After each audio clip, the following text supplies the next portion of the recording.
In this step-by-step tutorial, I will show you how you can place trade signals. So the first thing that we need to do is head over to our trading platform. This can be MetaTrader 5 or MetaTrader 4 or any other platform. It is all the same process.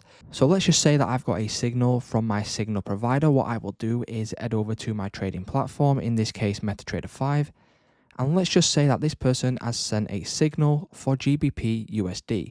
If you don't see it on your quotes page, what you can do is go to the symbol search at the top, search for GBP USD, and then click on this right here, which will then add this over to your quotes page. Now, once we go back, you want to scroll to the bottom, click on GBP USD, click on trade.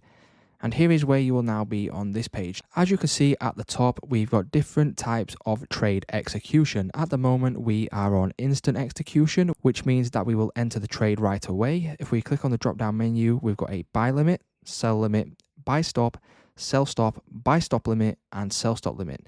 Now, you want to choose the one that your signal provider has said.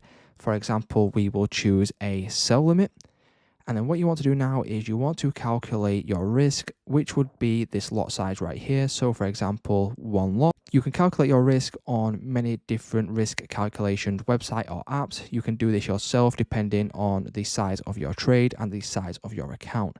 Now, what you can then do is you want to now enter in the price, also the stop loss price and the take profit price, which will all be provided by your signal provider. So for example, what we want to do right here is just put in our price. So our price could be 1.32675.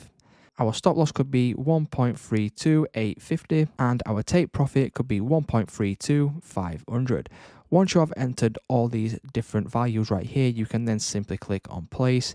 And then once price reaches the specific price that you have set on your sell limit, you will then be triggered into this trade. So it's just that simple, guys. That's how you can take trade signals and place a trade on your account.